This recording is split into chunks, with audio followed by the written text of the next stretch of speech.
Welcome to another episode of the Group Dynamic Podcast. And in this podcast, we are talking about various topics related to group dynamics or interpersonal dynamics. And this is Roland Schuster, who is my guest today, and I'm Jürgen Radel, based in Berlin, and Roland is based in Vienna. And in this episode of the Group Dynamic Podcast, the two of us are talking about a concept that is, from our point of view, very unique, very interesting when you are working with change, when you're working with change in organizations, and when you're working in and with organizations. And the concept is called organizational laboratory or organizational training. And we will refer to it as OLAB, the organizational laboratory, throughout this podcast or these episodes here. And Roland and I are looking back at 3 different OLABs throughout the years. So what we're trying to do is we are trying to share our experience about what is an OLAB, how is it working with something that is called the plenary, and how can the OLAB evolve if authorities retreat, which is one of the central concepts of the OLAB as far as I understood it. And then we are going to cover certain topics throughout our discussion. And I hope you will enjoy it. And Roland, I'm sure that I will definitely enjoy discussing with you. So welcome back to the podcast. Hello, Jürgen. Yeah, I'm happy about being here. And I think I'll also enjoy our talk today. So let's dive right into it. The OLAB, the Organizational Laboratory or Organizational Training. As far as I understood it, and I'm curious how you see that, the idea is to experience the evolvement of an organization in its, I would say, in its purest form. So about, let's say, 100 people are gathering for 1 week in a hotel usually with a staff, and we are going to talk about the staff later on and the role of staff. And the task for this 1 week is create an organization that is capable to take a decision. And that's the task as far as I understood it. And the only rule that I understood was that there is a plenary every morning where the 100 people are gathering for like 90 minutes in the room, in the large plenary room, as long as the organization decides to stop it. So if the organization decides to stop that, it is being stopped, which didn't happen, by the way, during our OLAB. And these are this is the task and the only rule. I don't know if there are any other additions from your perspective. In listening to your explanation now, I thought maybe it's good to focus or to emphasize. When you say the organization, this does not relate, at least at the beginning, to something that is existing, but this relates to something that is to be constructed. Yeah. And that's one of the main difficulties here. Another main difficulty is that it's a paradoxical situation, and it's paradoxical because on the one hand you have the staff and you have the authority of the staff that provides the frame. So the frame is, it's 1 week. The frame is, we have to be in this place. The frame is, we have every day in the morning 1 hour of marketplace. And on the other hand, the same stuff says an organization has to be developed that includes the staff as a member, and that is able to take a decision, like you said, for example, to take the decision to say this meeting for 1 hour in the morning is cancelled. And it includes the staff. So that's the interesting thing. So because on one hand you have the authority of the staff that says this is the framework, this is the structure, and the authority of the staff says this marketplace every day in the morning has to be there. And on the other hand, the staff says, let's organize ourselves, including the staff, and take a decision as organization. And it's while you're saying that, it instantly reminded about the boundaries, time, task, and territory that we know from other concepts like the Leicester Conference, training groups, and these type of things. So the boundaries are the week, the hotel, and all the other things that you mentioned. And I also talked about an organization in its purest form that doesn't exist. And when you said it doesn't exist, I realized that it's probably not a very pure form as an organization, because that was one of my fantasies when I arrived. I thought we would start from the scratch, and there is nothing in the history of the organization. And being there for the 1 week, I realized that was a wrong assumption, because obviously there were residues, there are histories that people are carrying with them, and there were a lot of networks among the people, among the 100 people who arrived there. So people would know each other from various contexts. And I was surprised that there were so many connections among the people. And I was also surprised about myself, about my fantasy, that I arrived thinking or having the illusion that it is an organization that is starting from scratch, which it didn't do. And the marketplace that you mentioned, for me, that is this plenary, the meeting in the morning. So we probably will talk about plenary and marketplace, and we would sometimes toss around with these terms, and it's important to differentiate them. So the marketplace is everything that happens in the morning in the plenary with the 100 people in the room plus the staff in the room. So that's the OLAB. I know that there are sometimes variations of the OLAB. I haven't experienced them myself. And the variations are that subgroups have already been formed and they operate based on a different mode, like holacracy or organizational democracy or traditional hierarchy. But that's just a concept that I have heard of. I will experience that next year, so we will not cover that in this particular podcast. So the idea is that the organization has to be created from scratch, basically, from the first day.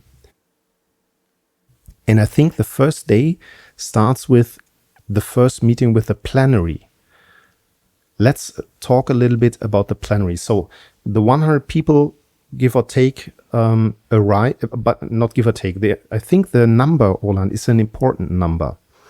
Because if there are not if there are not enough people, which seems to be like 60 at least, then the dynamics is going to change. So if there are too few people in the OLAB, again, which seems to be less than 60, certain dynamics will not occur, because with 100, I think we were 111 in my OLAB. You realize quite soon that it is impossible to discuss things in the plenary, in the marketplace. But the fewer people you are, the more likely it seems to be that you hold on to this illusion to be able to fix things or to discuss things in the plenary, in the marketplace. I don't know what your experience with the number is, if we stay with the number for a minute.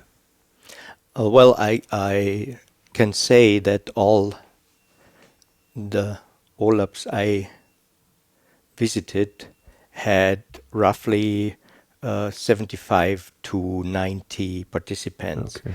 And what I can say is that I only know it out of scientific papers where they say there is a sort of minimum you need to produce phenomena that you would not be able to produce if you don't reach that minimum, because you need a certain amount of people to produce a certain situation of communication. For example, like you said, that it's not possible that all meet in one room and all together talk about an issue.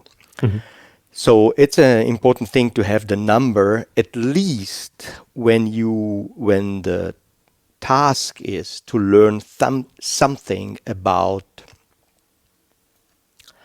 how to organize a larger system. And by larger system, it is meant that there is no direct communication possible because of the amount of people. And I think that makes it extremely relevant, so the concept of an OLAB, for organizations like startups or organizations that start to scale. If you start with 10 people, if you start with 3 people, that's obviously much more different. And those of you who are working in organizations that have scaled, it is much different than working with 100 people, because like you said, direct communication is impossible. And that's a point that we will touch upon again when we talk about the potential creation of smaller groups to be able to get organized in a way. But let's talk about the first plenary, the first marketplace, when people have arrived on the first day. So this is, I would say, how it all starts, sitting in a very large room in a very large circle with this plus minus 100 people. What was your experience, Roland, how it all started? Well, it started, like you said, in this large room where all the people knew they had to be there because this was part of the rules, the staff established. And then the staff gave the task. So the staff said the task is to organize ourselves, including the staff members, and to finally reach a state where all these members together, all the participants, including the staff, are able to take a decision. And this is said by the staff. This does not take long because that's the only rule. Yeah. And that's, I have to emphasize on, that's the Klagenfurt approach. It's a bottom-up approach. So the structure is at a very minimum. And the very minimum is just the task to become an organization that is able to decide, to make a decision. And after that, at least where I was participant, the people start to ask questions. They kind of clinch to the stuff. They say, they try to figure out, to get some more directions, to get some more, let's say, orders or some more hints from the authorities. And in doing so, try to establish an organization that is in their minds. They push back their responsibility to the authorities. And in the first plenary, in the first marketplace, the authorities say, well, we see that you try to push back, but that's all you get from us. You don't get more as this one task, but you can ask us about the process. You can ask us about the experts of this sort of happening, because the staff obviously does OLABs in a more frequent matter than the participants. And even I, as a participant, had a total different behavior in my second laboratory than I had in the first laboratory. That's interesting. For us, they obviously introduced themselves and they said, we are considering us as experts in organization development, change management, all these type of things. So if you have any questions, feel free to ask us during our consultation hours.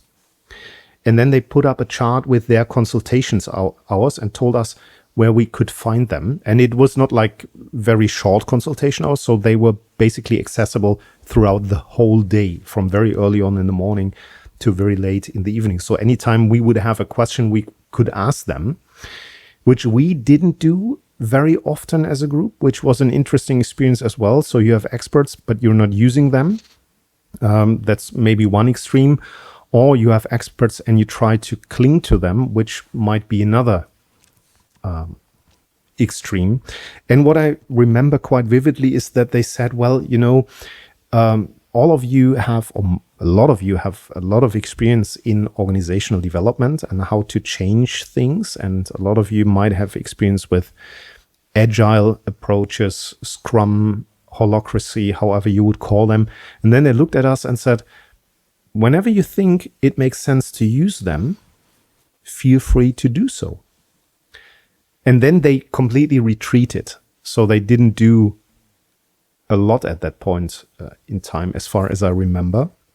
Aside from a sociogram that we did in the beginning. And the sociogram asked just one question. And the question was, who do you trust? And there was a list of all participants of the OLAB, so over 100 people. And I had to write behind every person how much I would trust this person on a scale. And based on this information, they collected it. It must be a horrible thing to put all this information together.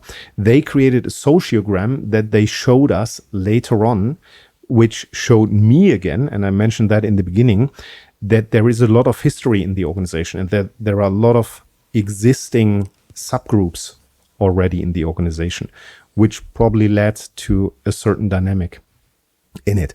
And for us, when you said people were asking questions, to me it sounds very civilized. I experienced the start as very chaotic, especially in the second marketplace, in the second plenary when we met. It was totally unclear who would be allowed to talk when.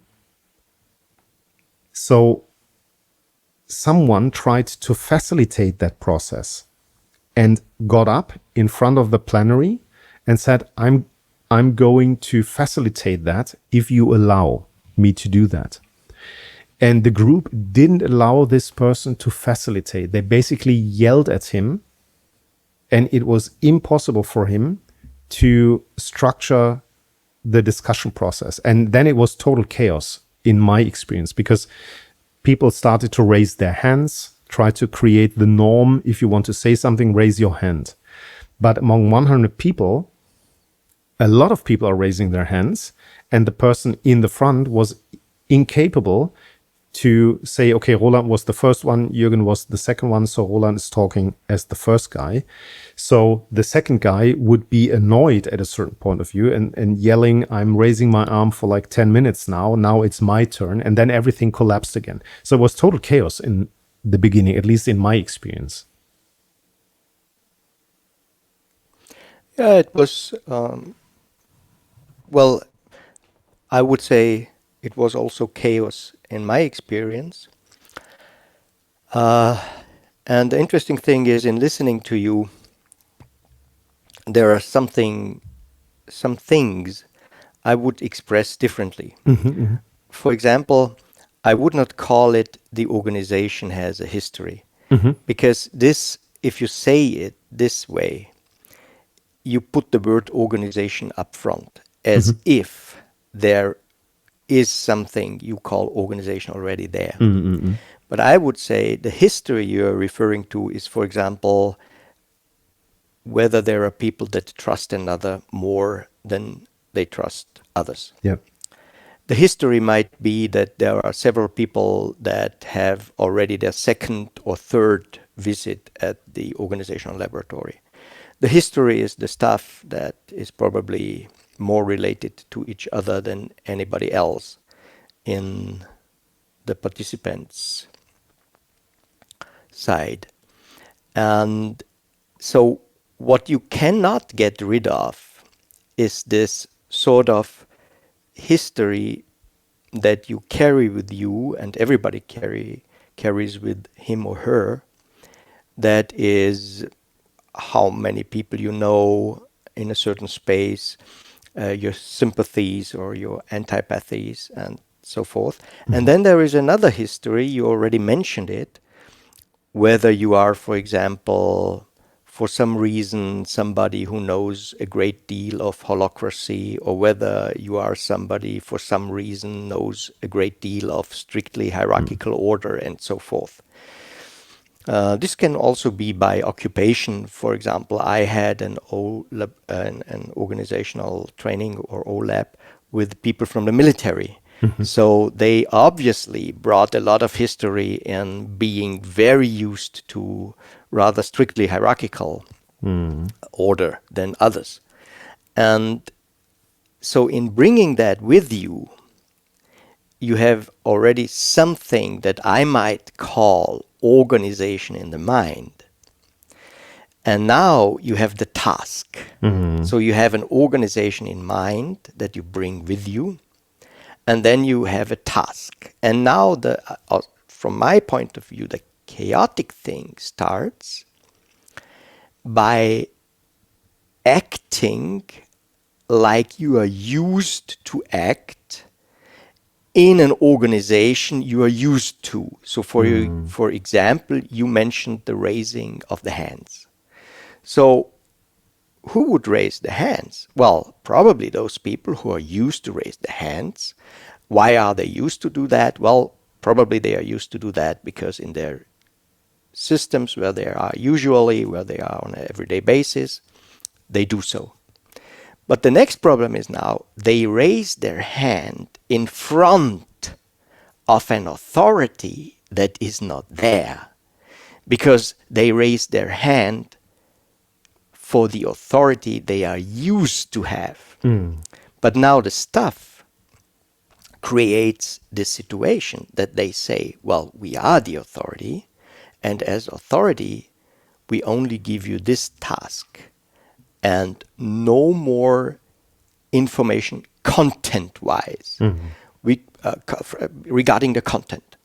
We give you information if you ask about the process and about our observations, but we do not give you directions. So you now have this big difference that you have people that act like they are used to, because this gives them security. And you have the chaos because there is no answer, because there is no authority, because the only given structure regarding authority is that there is this daily meeting where you have, the only security you have is that by order of the staff, you need to be at this marketplace or plenary at a certain time in the morning. So there is the guarantee that if you talk in this plenary, you reach everybody in the course. And this is the only guarantee, because the rest of the day is open. So people can visit the staff, people can ask the staff at the hours you told, people can gather together, talk with each other, but they don't have the opportunity to see all together and to have all together in the room. As long as they are not able to take the decision, well, let's meet all together, let's say in the afternoon at 5 o'clock. But the problem now is, since there is no authority telling them to do so, they need to figure out how to somehow find together, somehow communicate, somehow figure out in this chaos how to move on. And what is the greatest obstacle is their own routines, their own inner pictures of authority, their own inner pictures of behavior, and so forth. What I find interesting and striking is the repetition of patterns. Every time you're insecure, you fall back to behavior that you know that gives you security and safety. And then if you think about 100 people in the room, they have different needs of security. They have different patterns that they have learned.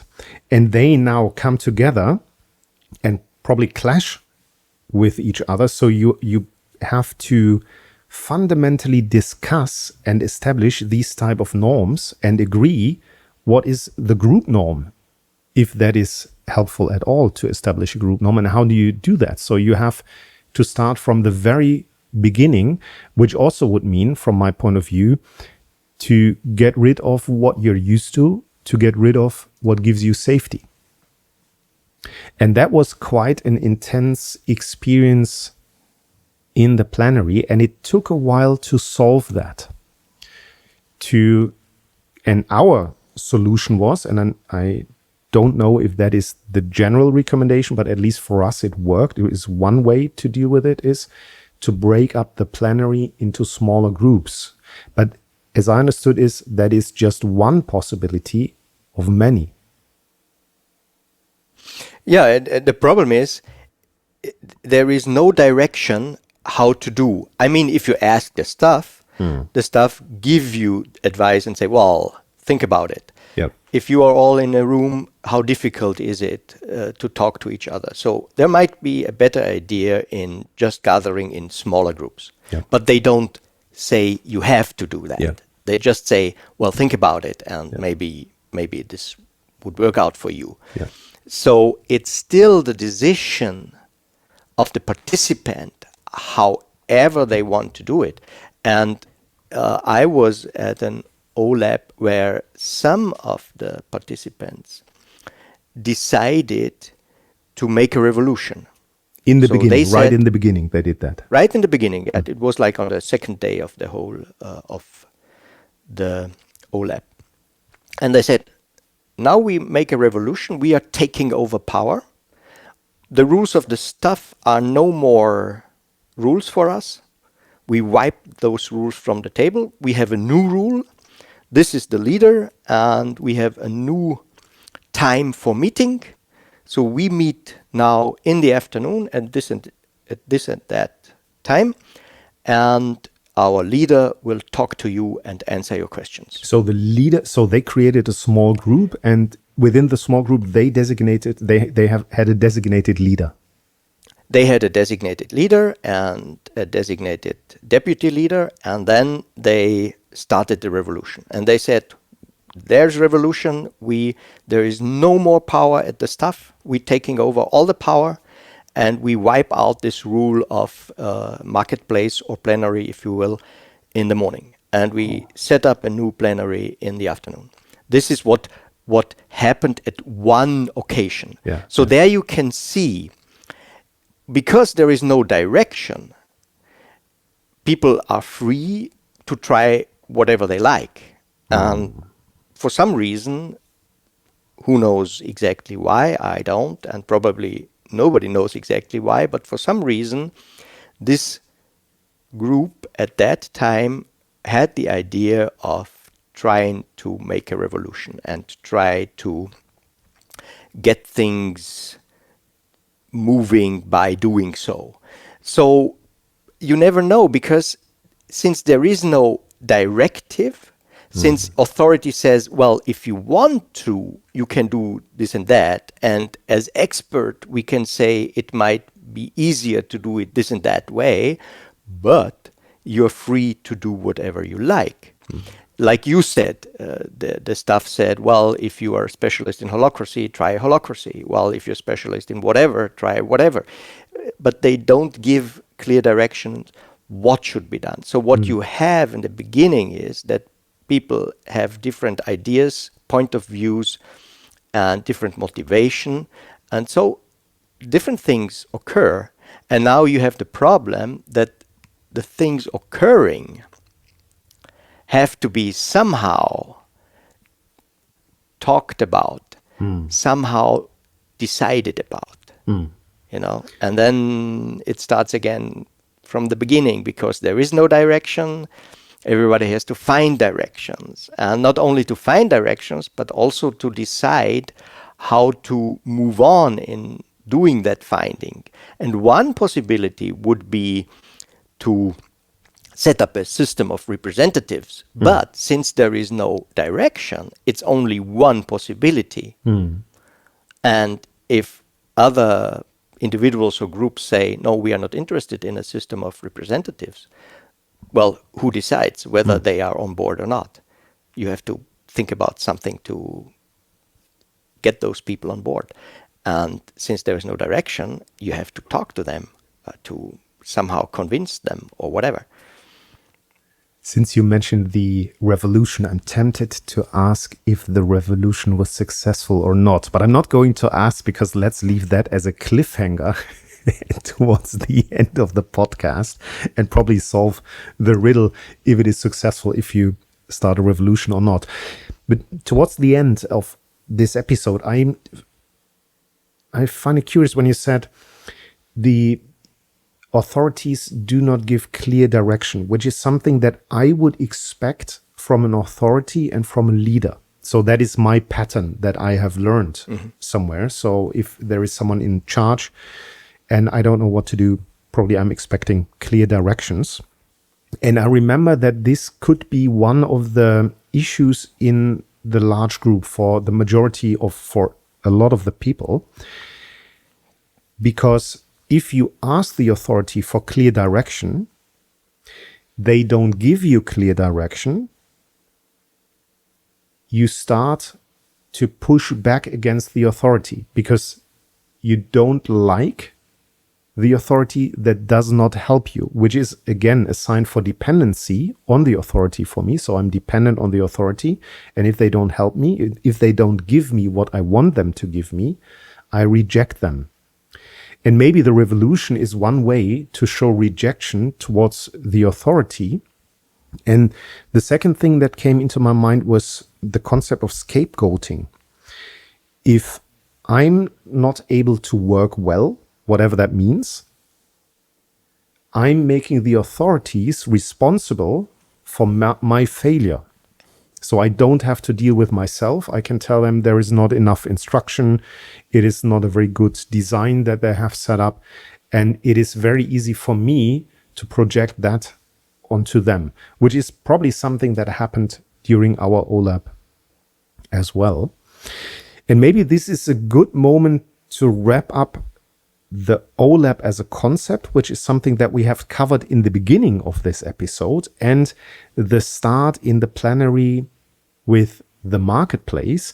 And you mentioned that it is just one option to break up into smaller groups if the plenary decides to do so. And you already mentioned the so-called representatives, which might be something that is interesting to discuss in the next episode of this podcast. So let's wrap it up here for this episode, and we're looking forward to hearing you in the next episode about the OLAB, where we are going to talk about how we have broken up into smaller groups throughout a couple of OLABs as one option, and then touch upon the so-called representatives.